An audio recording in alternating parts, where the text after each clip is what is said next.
today we'll start from lecture 6. So all we need to prove that. So our last part was what? We show that summation 1 by n is divergent. Okay, that's what I want. Okay, yes. So see if this is n runs from 1 to infinity, right?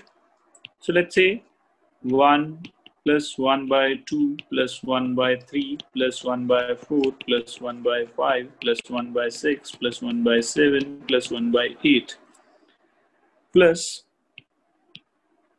1 by 9 plus 1 by 10 plus 1 by 11 plus 1 by 12 plus 1 by 13 plus 1 by 14 plus 1 by 15 plus 1 by 16 and plus so on. Now you will wonder at why I have written so many terms, right? Because I'll group them in a special way. So what is that special way? See this. So I'll keep this thing alone, right? I'll keep this thing alone and I'll keep this thing alone. Now I'll start making group. How I'll make the group? See this. So we'll start from this one term, this one term. Now I'm starting with a group of 2 terms. Now next time I'll take the group of 4 terms.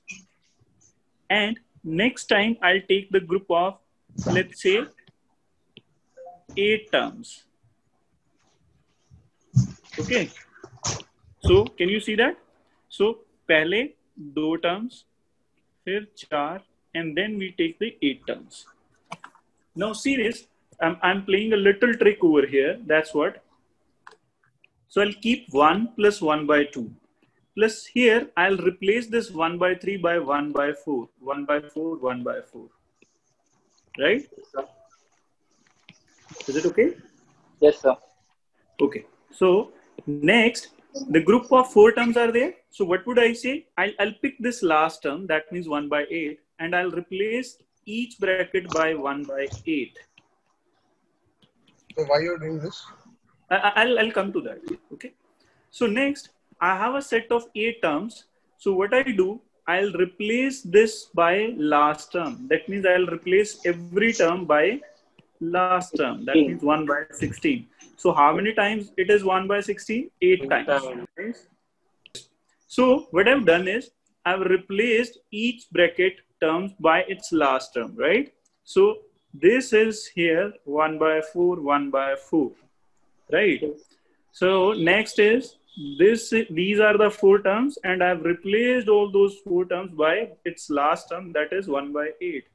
And next we have a set of 8 terms, which I again replaced by 1 by 16. So what do you think? This sum is smaller or bigger? Smaller. Why? Smaller. Why? By 3 is bigger. Big terms with small terms.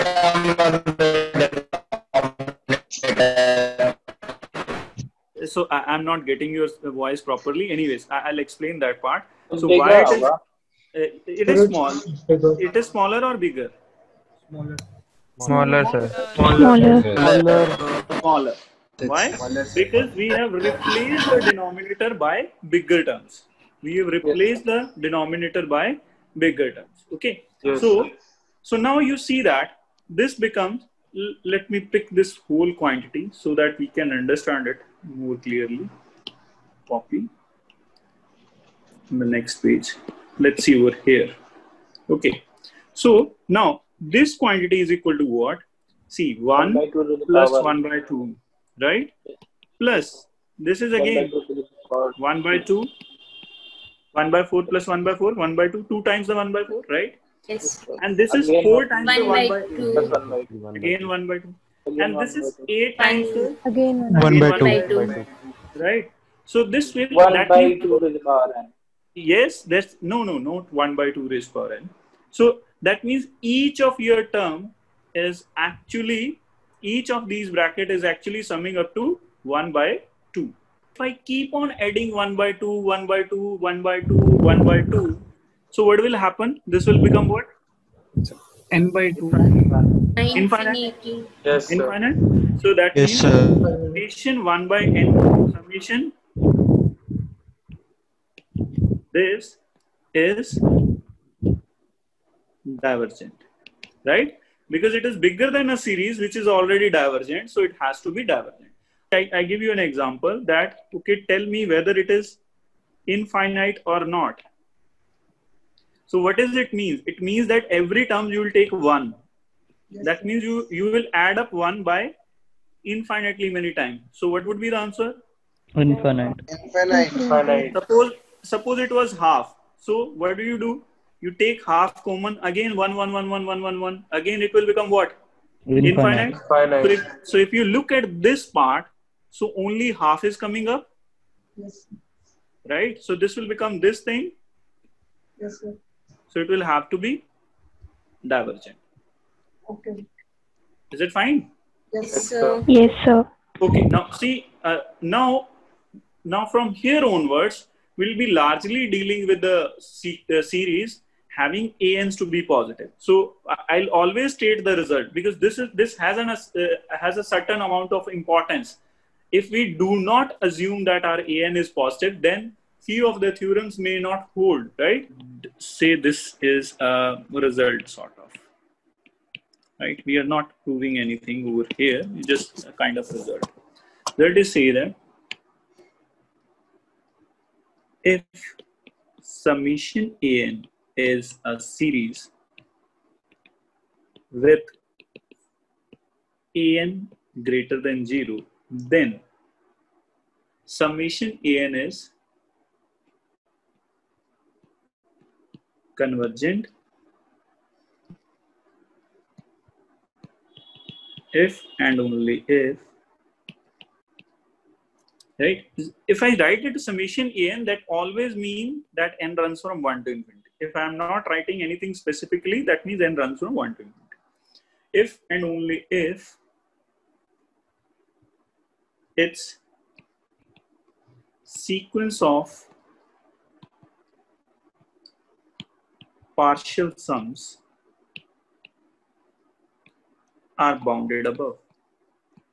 Let's say it's very easy to prove, right? It's very easy to prove. Let's say how we prove it. So we know that we are talking about a series and we are saying that it will be convergent only if the sequence of partial sums is bounded above, right? That's what we want to prove. It's very much easy. Now you see that. So if you take about S1, what is your S1? This is your A1. And what is your S2? A1 plus A2. And what is your S3? A1 plus A3. Right? Okay? Is it fine? Yes, sir. Now if you see that,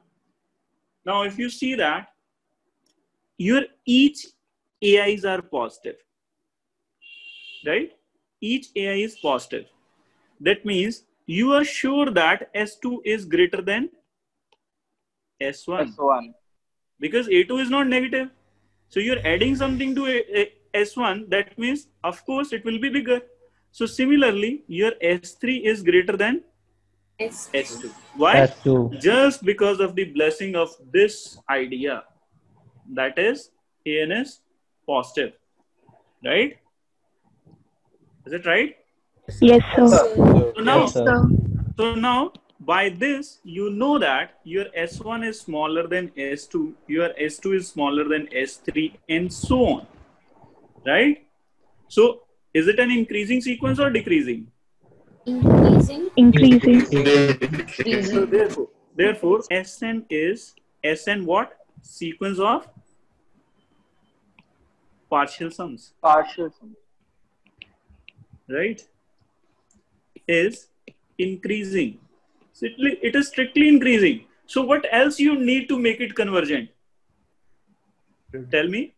What else you need? Boundedness. Of course. So that's why in terms of series, if we have that one additional condition that your AN is positive, then we don't want the monotonicity because monotonicity is already there, right? I've proved that now. This monotonicity is already there. Why? Because we'll keep on increasing the term. Of course, the subsequent partial sums will be greater than its previous sums, right? So it is already increasing. So all I need is what? The boundedness. So we will say that therefore Sn is convergent if and only if it is bounded above. So in other words, therefore summation, because Sn and summation An are one and the same thing. So summation An is convergent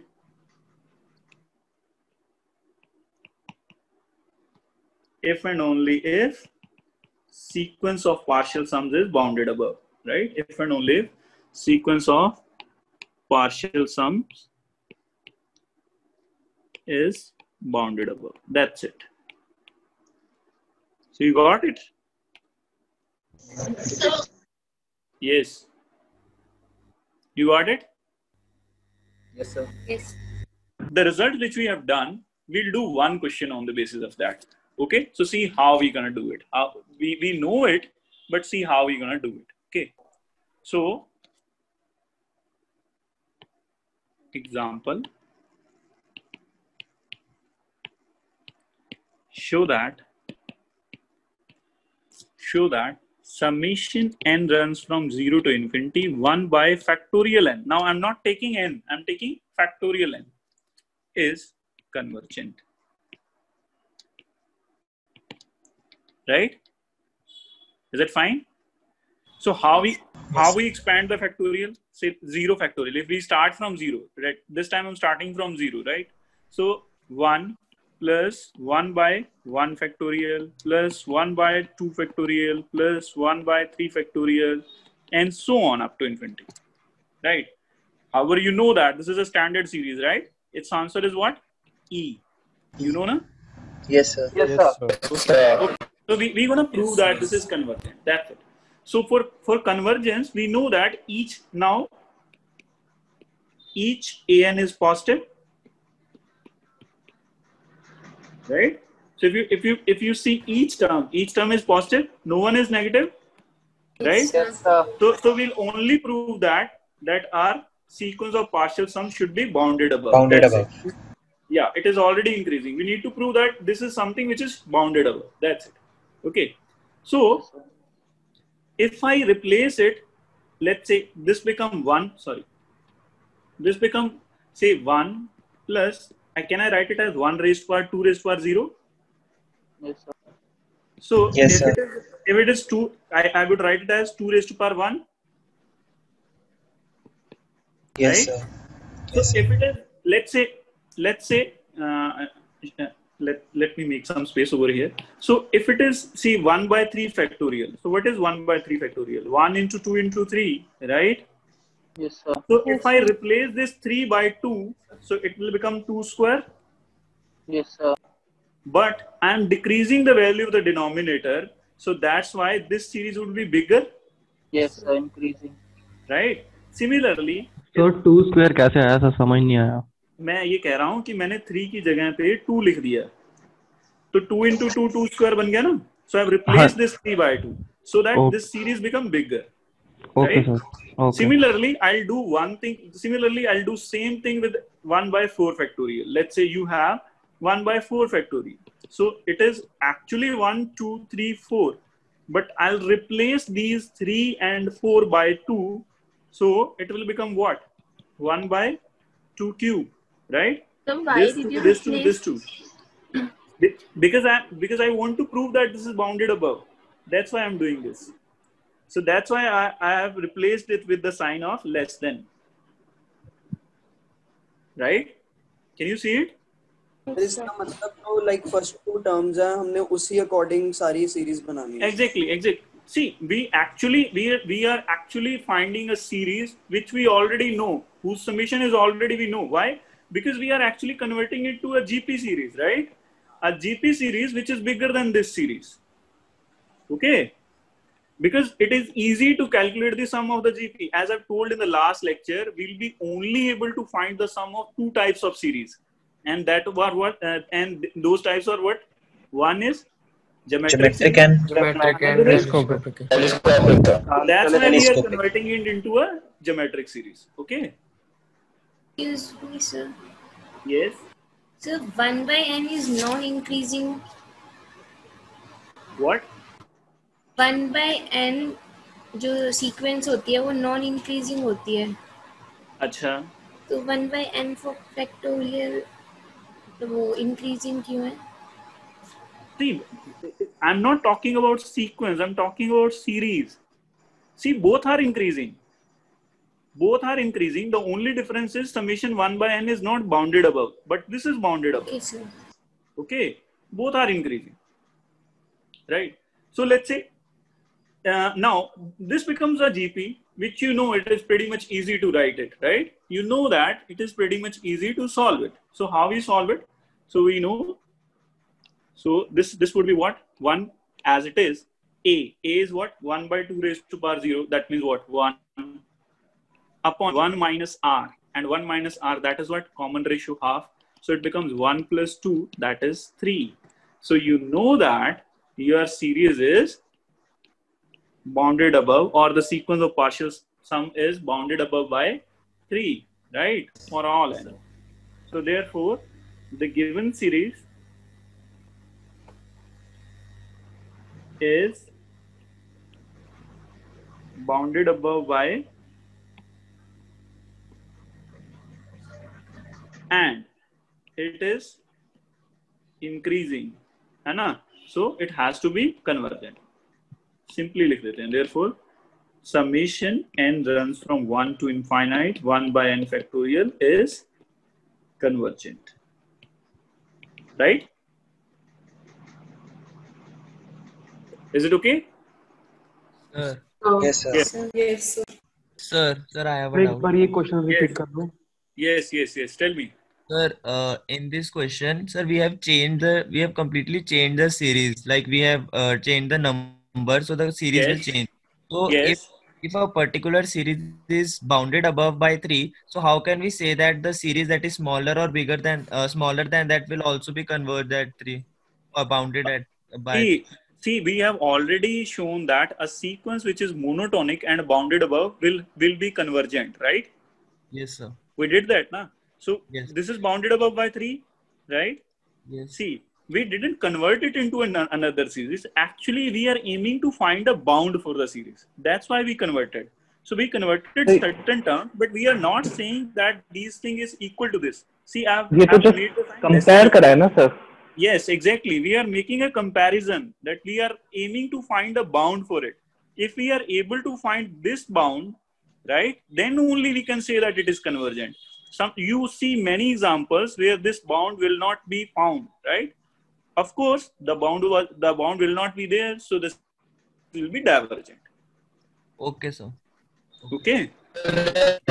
Can have any number of bounds because we can change the value by any number.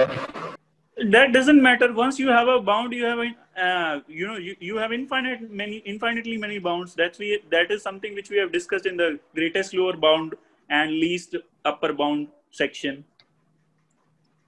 right? We don't mind that. All you need to find one bound. That's it. Okay. Excuse me, sir. Okay, sir. Yes. So, how do we know that by replacing 3, we'll be getting a series of which is greater than the previous one? See, that's why, because I have replaced this thing, na? So originally my series was this. Yes, sir. So once I replace this, that means this whole series is less than this. This series will be less than this series. So, how do we know that this is less than? Because I have replaced the denominator with the bigger quantity, smaller quantity. So of course, the things would be bigger. Okay, sir. Right? Say, here it was 1/6. Now it is 1/4. So which is bigger, 1/6 or 1/4? 1/4. So if I keep on replacing these terms, of course, I'll get a bigger series. So basically, we require two conditions. First is that each term has to be positive, and next we require a bigger series so that it could be bounded Yes. above.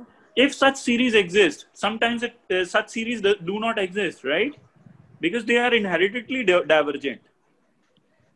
Okay, sir. These are the example where such series are existing. It may not be true every time, right? We'll discuss those cases as well.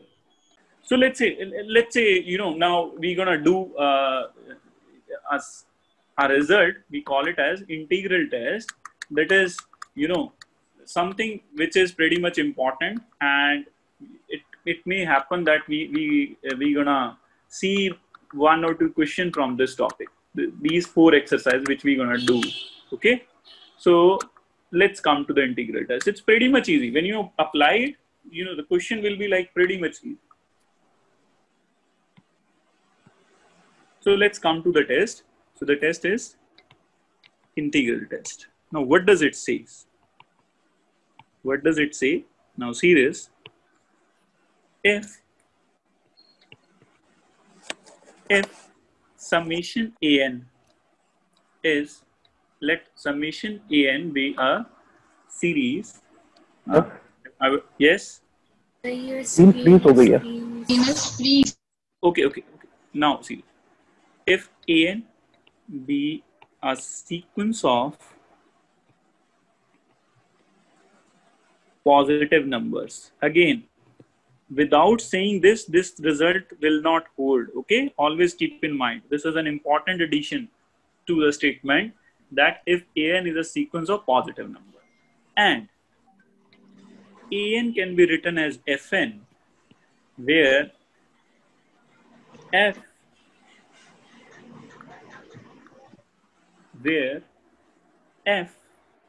is a continuous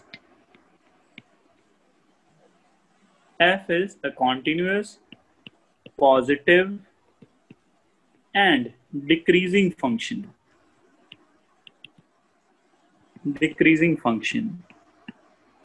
of x for all x greater than equal to n, then the series, which series? Summation an. Then the series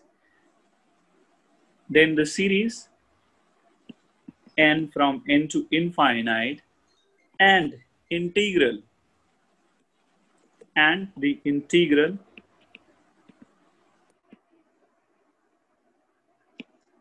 n to infinite fx dx behaves alike. That means converge or diverge together. Now, this may happen that you may not get the whole statement of the thing, okay? But you know, that is fine, okay? So we'll prove the result for n is equal to 1. So what we want to prove, अब मैं बिल्कुल simple words में आ जाता हूँ, okay? I'll make it pretty much simple. So what I say that, let's prove the result for n is equal to 1. That means what? That means I want to say that if I replace n by 1 in this and this expression, these two expressions, so I would simply reduce the statement for you for just for a while, and I'll say that here 1 summation n from 1 to infinity an and 1 to infinity fx dx behaves alike. Means if this is convergent, if this integral is convergent, then this series is convergent. If this integral is divergent, then this series is divergent. That's what I want to prove. Okay, I would say that इसे थोड़ा example से connect करना. Okay, you should connect it to an example that we have proved that this one is divergent, right? Yes, sir. So we want to say that you take the functional form of this, that means 1 by x and 1 to infinite. If it is divergent, then this is divergent. That's what I want to say. Okay. So if the corresponding functional form, if we take the integral of that, if that is coming out to be divergent, then the original series is divergent. Right? जहाँ पे आपने summation दिया वहाँ पे dx थोड़ी आएगा sir. क्या दिया है यहाँ पे? जहाँ पे आपने समेशन दिया था वहाँ पे dx नहीं आएगा. ये नीचे जो भी आपने जस्ट रब करा है. ओके, अब वो आएगा नहीं दोबारा. सॉरी, अगर मैंने वहाँ dn लिखा है तो dn should not be there, dx should not be there. Okay. Okay. Anyways, so let's say let's say how it works. Okay, so what I would say that you take n terms. So I have suggested you that in a very first lecture that what is the difference between a function and a sequence? What was the difference? Do you remember? Yes, sir. The domain is the difference. Yeah, domain is the major difference, and we used to say that this is a set of dots, whereas the function is a kind of continuous curve. Yes, the input can only be a natural number. Yeah, that was the difference. Okay, so let's say if I draw a function of 1 by x, right? So it was this. Let's say this was the thing, right? Let's say any function is this f of x. Okay, so now you put n is equal to 1, you put n is equal to 2, right? In the same way, you put n is equal to, let's say n, and let's say n plus 1 here.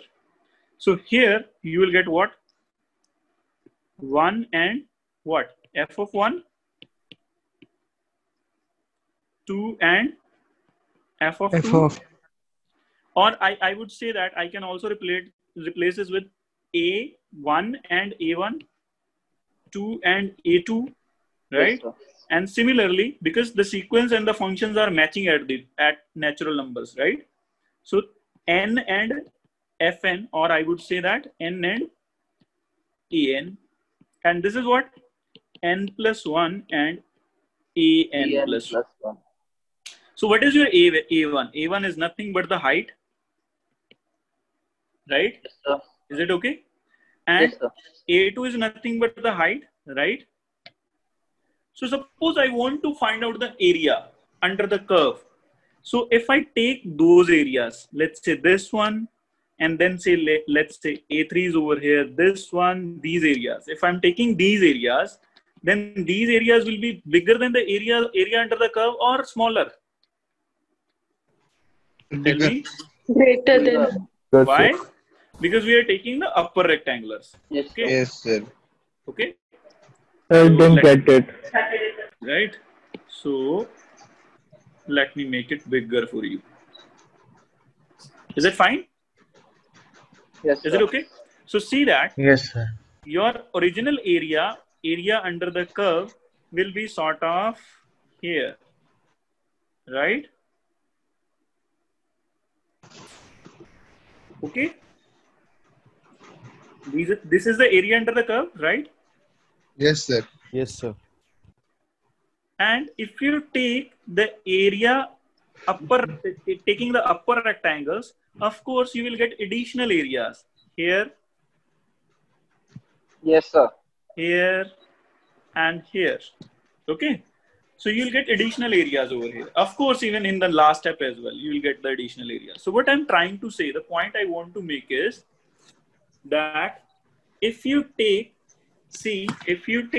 the areas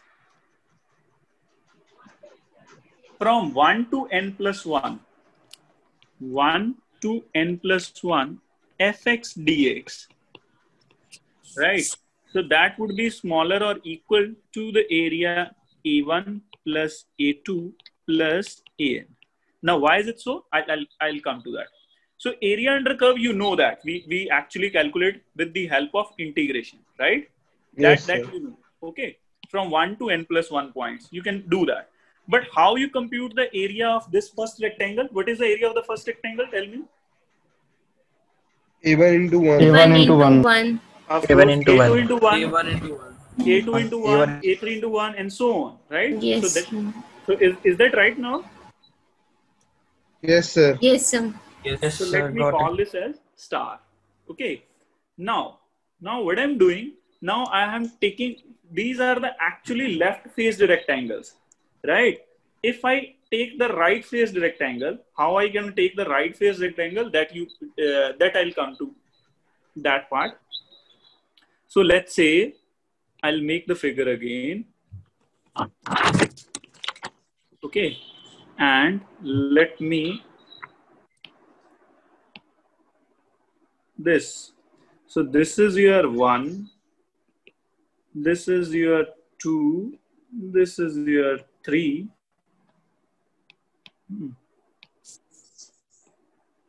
and so on. This is your n, right? And you may take one more step behind this. Sorry, it should not be n over here. It is 1. You may take one more step backwards and you may start the sequence with a 0. Okay? Is it okay? Right?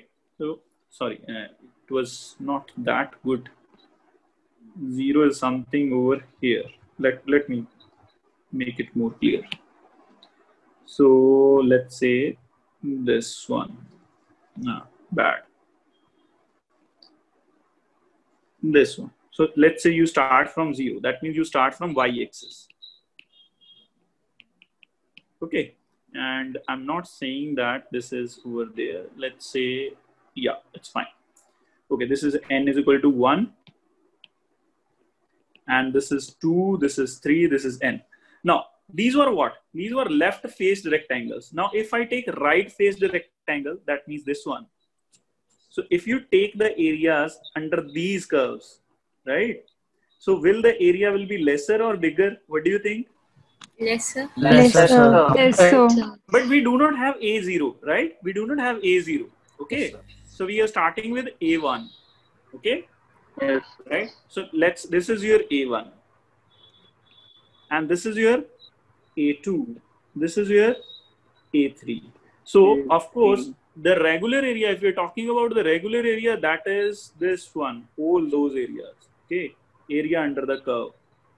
Right? Yes, sir. This is the area under the curve. Yes, sir. But there is a certain part that you are missing if you are estimating this area using the lower rectangles, that then you may miss a certain amount of area, right? And which area is that? That is over here. Yes, sir. Yes, sir. And here, and this area you're gonna miss. Okay. So the point I want to make is that you start with the A2. Why A2? Because we are getting the area from here, 1 to n, right? So if you start from here, that means 1 to n, rather than 1 to n plus 1. See, I'm not taking 1 to n plus 1. I'm taking 1 to n now. So 1 to n. So fx dx,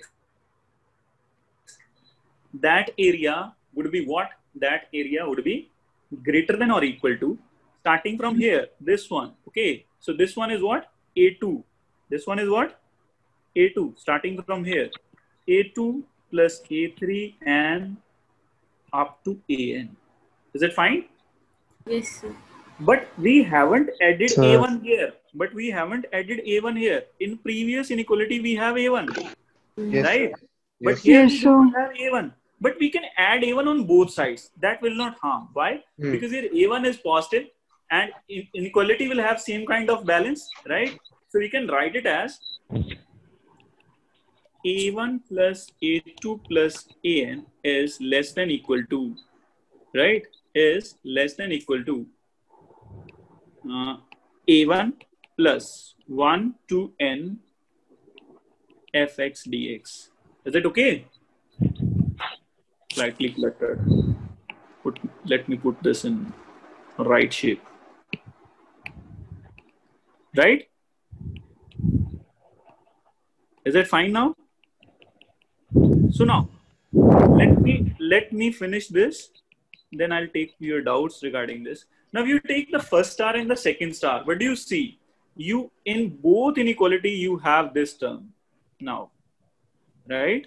So now comparing these two, you're gonna say that okay, your A1 plus A2 plus chalte AN is less than equal to A1 plus 1 to n fx dx, and this is greater than equal to what? 1 to n plus 1 fx dx. Can we Yes, write sir. it this way? Can we write it this way? Yes, sir. Is it fine? Okay. So now that means what? So see, now you know that if 1 to infinite fx dx is finite, let's say this quantity is finite. Okay. So if this quantity is finite, then the right hand inequality will show what? Let me put it in other ways. Let me keep it here, and I'll make it more compact. I would say that n plus 1 fx dx is less than equal to summation ak, k runs from 1 to n, is less than equal to a1 plus 1 to n fx dx. Can I write it in this way? Just a compact form of that. Okay. Just a compact form of that. Can we do it? Yes, sir. Yes, sir. Right? Make it more clear. So that is fx dx. So now you see that if this one should be here. Okay. So if you see, if you see this thing, if this thing is finite, I mean, if I take n to infinite and this whole integral will become finite, then this series has to be convergent.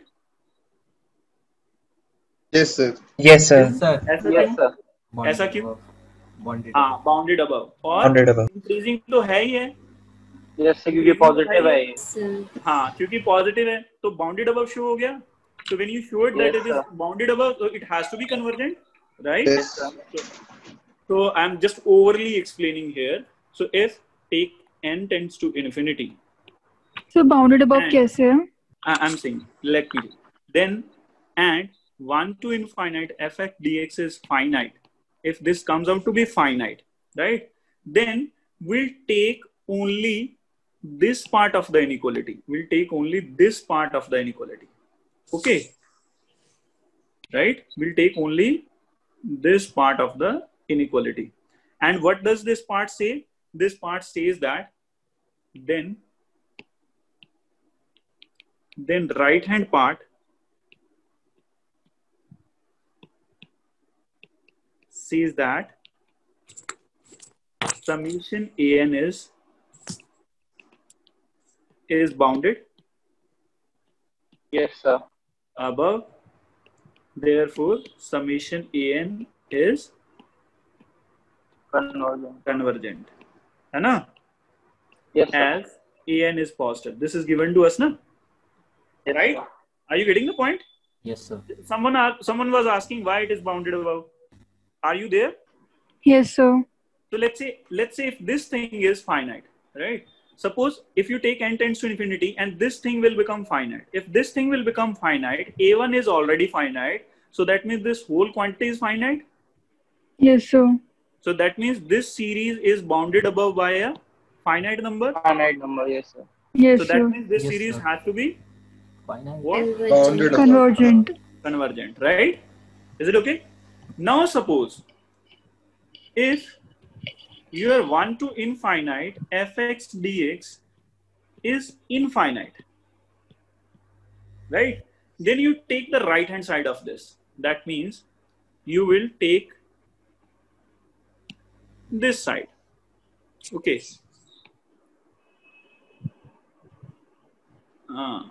Let me put it with different color. You take this side of that. Okay. So if you take this side, what do you get? Now, if this is infinite, that means this series, right? This series is Is somehow bigger than greater than- infinite. Yes. Is bigger than infinite, but it cannot be bigger than finite. So it has to be finite, infinite, right? So then LHS of inequality will then NHF of inequality says that summation an is also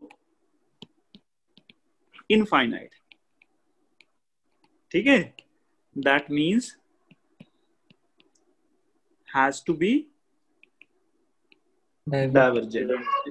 If it is coming out to be finite, we are not taking the otherwise second inequality. See, if it is coming out to be finite, why I am choosing only right hand side? I am not taking the left hand side. Can you tell me?